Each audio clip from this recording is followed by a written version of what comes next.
एवं प्रिय साथियों, जैसा कि आप सभी जानते हैं कि आज का दिन बहुत ही खास है, क्योंकि आज हम दो महान नायकों का जन्म दिवस मनाने जा रहे हैं।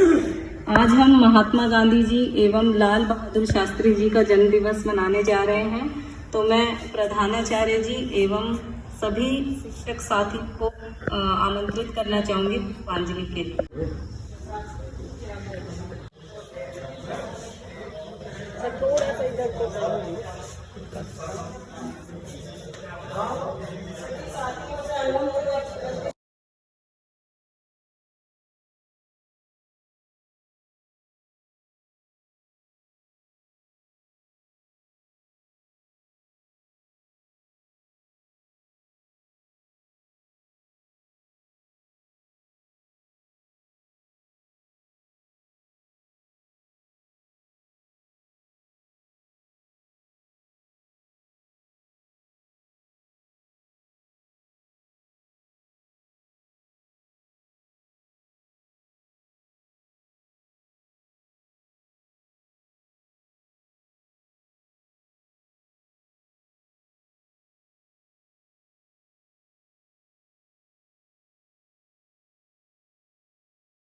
भारत आने के बाद महात्मा गांधी जी ने असहयोग, सविनय अवज्ञा, सत्याग्रह, दांडी मार्च जैसे आंदोलनों से अंग्रेजी राज की नींव को हिला दिया। इन आंदोलनों में अपने दो मजबूत हथियार सत्य और अहिंसा का प्रयोग किया, जिस वजह से हम 2 अक्टूबर को हर साल international day of non violence भी मनाते हैं। देश के दूसरे प्रधानमंत्री लाल बहादुर शास्त्री का जन्म 2 अक्टूबर 1904 उत्तर प्रदेश के मुगल सराय में हुआ था। देश की आज़ादी में लाल बहादुर शास्त्री जी का खास योगदान है। साल 1920 में शास्त्री जी भारत की आज़ादी की लड़ाई में शामिल हो गए थे और स्वाधीनता संग्राम के जिन आंदोलनों में उनकी महत्वपूर्ण भूमिका रही। शास्त्री जी ने ही देश को जय जवान जय किसान का नारा दिया। उनके सफल मार्गदर्शन में देश काफ़ी आगे बढ़ा। अनाजों की कीमतों में कटौती, भारत पाकिस्तान की लड़ाई में सेना को खुली छूट देना, ताशकंद समझौता जैसे महत्वपूर्ण कदम उठाते हुए उनकी मृत्यु ताशकंद में रहस्यमयी तरीके से हो गई थी। शास्त्री जी अपने देश के लिए बलिदान और सच्ची देशभक्ति के लिए सदैव जाने जाएंगे। उन्हें मरणोपरांत भारत रत्न से सम्मानित किया गया था। अब मैं हमारे दोनों की लाइफ की फिलॉसफी, उनके विचार,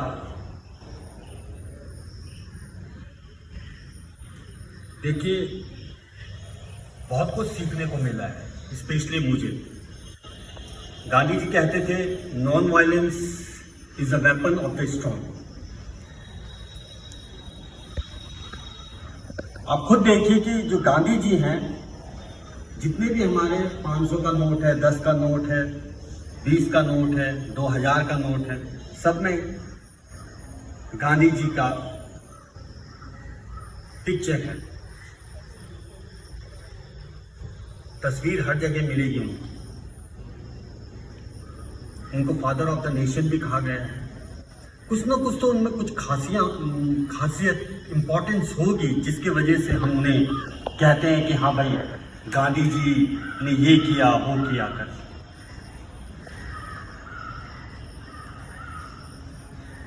सत्य, अहिंसा, क्लीनिनेस के प्रति प्यार गांधी जी का बहुत महत्वपूर्ण है। आप लोगों को पता होगा गांधी जी के आने से पहले इंडिया में फ्रीडम का स्ट्रगल तो चल रहा था, but that struggle was scattered. हर जगह से स्कैटर्ड था, कोई इधर चल रहा है कोई उधर चल रहा है। उन्होंने उसको सबको यूनिफाइड किया, सबको एक मंच पे लेके आए। ये एक इंसान की बहुत बड़ी महानता है। आपको पता होना चाहिए कि गांधी जी जब इंडिया में आए थे तो he travelled whole India in train में उन्होंने सैर की पूरी इंडिया की। हर जगह उन्होंने देखा कि इंडिया की स्थिति कैसी है। And the skill which Gandhi ji has used in South Africa were very helpful in various moments that Gandhi ji has led in India. जो उन्होंने अफ्रीका में स्टार्ट किया था, अपने जो स्किल लेके आए थे, वो इंडिया में जब आए तो उन्होंने जितने भी मोमेंट्स हुए उनके लिए बहुत लाभदायक रहे वो सारे। गांधी जी ने वैसे देखिए बहुत सारे मोमेंट्स स्टार्ट किए, लेकिन जो 3 मेन मोमेंट्स गांधी जी ने जो स्टार्ट किए थे वो थे non cooperation movement, civil disobedience, quit India movement, और सबसे बड़ी बात ये थी गांधी जी में कि औरतों ने, women's, they have also started participating in this movement. Gandhi ji, I will say like this, that he lived his life in his own principles. अपने सिद्धांतों पे अपनी जिंदगी जी। देखिए हर एक इंसान है, देखो जानवर भी है, हम इंसान हैं, हमको एक अपने सिद्धांतों से अपनी जिंदगी जीनी चाहिए। ये मुझे बहुत अच्छा लगा। He lived the life in the way he preached. जो उन्होंने कहा उसी उसमें आगे वो बढ़ते थे। और सबसे बड़ी बात यह है गांधी जी में कि he has got strong determination, बहुत स्ट्रॉन्ग डिटर्मिनेशन था, simple living and high thinking. ये गांधी जी से हमको सीखने को मिलता है। अगर आज के दिन भी अगर हम देखें, गांधी जी की पिक्चरें देखें या कोई वीडियो क्लिप देखें पुरानी, तो आपको पता चल जाएगा। आपको याद होगा कि चर्चिल ने एक बार बोला था, गांधी जी बड़े जिद्दी थे और जिंदगी में जिद होना बहुत जरूरी है, बड़े जिद्दी थे। एक बार चर्चिल ने बोला था गांधी जी से कि भैया वो नंगा और भिखारी, नंगा और जिद्दी इंसान, वो भूख हड़ताल, उन्होंने कहा भूख हड़ताल पे बैठ रहा हूं। और जो भूख हड़ताल, इतनी स्ट्रांग डिटर्मिनेशन थी उनके अंदर कि कोई उनको वहां से हटा नहीं पाया। तब चर्चिल ने कहा था कि एक नंगा और जिद्दी इंसान, भाई इससे तो बहुत मुश्किल है इनको तो हटाना। अगर आप गांधी जी की लाइफ हिस्ट्री अच्छी तरह से पढ़ेंगे, बचपन से उनका देखेंगे, आप लोगों ने बहुतों ने पढ़ा होगा। देखो किसी को प्रेम करना बहुत आसान काम है, जो कि आजकल अक्सर वो इंसान करते हैं जिनके अपने लाइफ के खुद के प्रिंसिपल्स नहीं है। बहुत आसान काम है किसी को प्रेम करना, किसी को देवता बनाना, भगवान बनाना, वो उससे भी आसान काम है। लेकिन एक इंसान को इंसान समझना वो बहुत मुश्किल है। मैं गांधी जी को इसलिए उनकी विचारधाराओं से, कई उनके जो विचारधाराएं उनसे मेरे बड़े मेल खाते हैं। वो सबसे बड़ी चीज ये है कि देखिए उनके अंदर बहुत सारी कमजोरी थी, लेकिन वो इंसान है, उसने अपनी कमजोरी पे जीत हासिल की। अगर आप अच्छी तरह से देखेंगे, पढ़ेंगे, उनके अंदर, अभी मैडम ने जैसे बताया कि वो ब्रिटिश में उन्होंने पढ़ाई की, उनके अंदर वेस्टर्न कल्चर, वेस्टर्न और ये कपड़े पहनने का स्टाइल, लाइफ स्टाइल इतना प्रभावित था, इतना ज्यादा प्रभावित था कि एक बार गांधी जी ने ये सोचा था कि मैं अपना रिलीजन वो थोड़ा सा जो हमारा जो हिंदू धर्म है, सनातन धर्म है, उससे इतने ज्यादा थोड़ा प्रभावित नहीं थे। वो खुद सोच रहे थे कि मैं क्रिश्चियन बनूं। आपको पता होगा कि गांधी जी को देखो, अपनी कमजोरी को कैसे जीते गांधी जी, ये बहुत महान है। इसलिए मैं आज बच्चों को नहीं, अपने विद्वान साथियों को बता रहा हूं। भाई गांधी जी जब ब्रिटेन में थे, वकील थे, तो वो बोलने में बहुत हिचकिचाते थे, बोल नहीं पाते थे,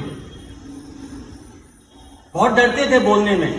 आप उनकी हिस्ट्री पढ़िएगा, तब उन्होंने कौन सी वहां पे बोल दिया था, वो एप्लीकेशन लिखते थे खाली। वो डरते थे कि कहीं मुझे जज के सामने वो वार्तालाप करना पड़ेगा, ये सब। और एक वो दिन आया कि वो इतने बड़े जन समूह को, भारत के इतने बड़े जन समूह को भाषण देते थे, और एक नहीं अनेक भाषण देते थे। जो इंसान बोलने में डरता था, गांधी जी, आप लोगों ने पढ़ा है, उन्होंने चोरी की अपने घर से, उन्होंने मांस खाया, उन्होंने वैश्यावृत्ति की, अपने उसमें किताब में उन्होंने लिख रखा है, सब कुछ किया, लेकिन उसको स्वीकारा। उन्होंने बोला हाँ मैंने ये सब किया, वो उनकी कमजोरी थी, और वही कमजोरी पे उन्होंने एक दिन जीत हासिल की।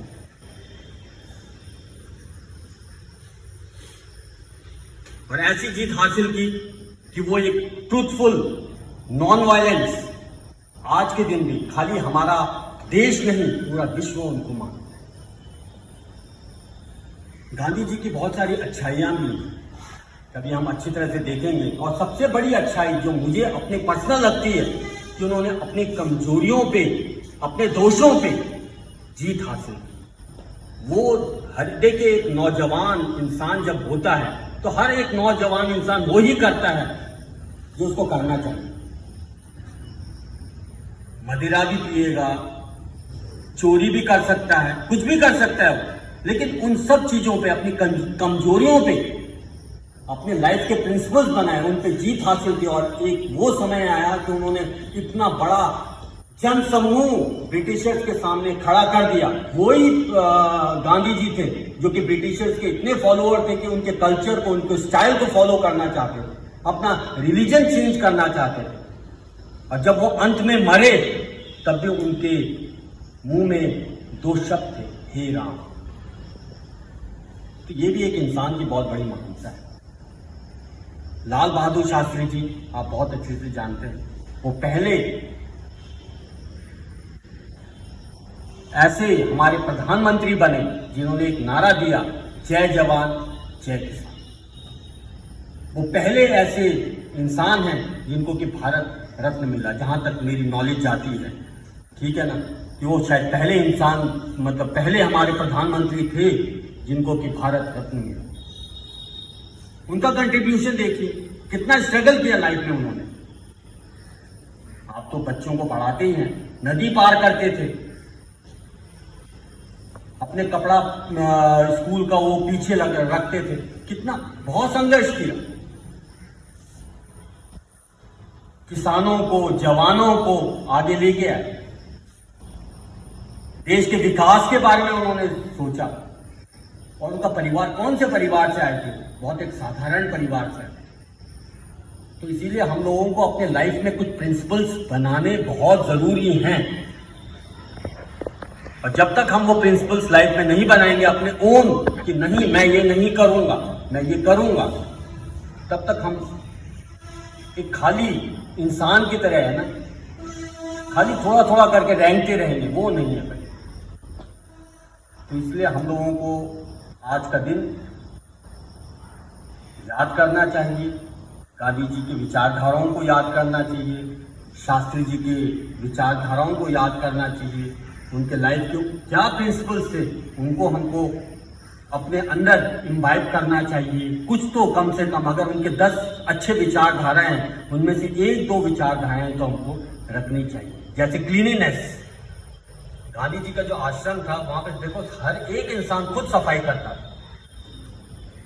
जापान में जाते हैं, बहुत सारे हमारे टीचर ऐसे बच्चों को सब बताते हैं, मुझे भी बहुत अच्छा लगता है कि जापान में जब हम जाते हैं तो वहां पे प्राइमरी सेक्शन के बच्चे तक अपना क्लासरूम पूरा साफ करते हैं। और जब तक हम अपनी लाइफ एक डिस्प्लेड लाइफ नहीं जिएंगे, कुछ नहीं कर सकते। आज मैं मानता हूं कि 2 अक्टूबर है, पहले छुट्टी होती थी, लेकिन जब से मोदी जी हमारे आए, मैं उनके विचारधाराओं से भी बहुत प्रभावित हूँ। बहुत अच्छा लगता है मुझे। उन्होंने कम से कम ये 2 अक्टूबर को एक देश की सफाई, अपने आसपास की सफाई इसमें लगाया। शुक्रिया, धन्यवाद। विभूतियों को श्रद्धांजलि देने के लिए हम सब मिलकर राम धुन गाएंगे। रघुपति राघव राजा राम, पतित पावन सीताराम।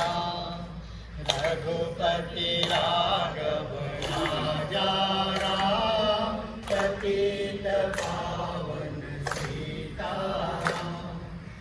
ईश्वर अल्लाह तेरे नाम, सबको सन्मति दे भगवान। ईश्वर अल्लाह तेरो नाम, सबको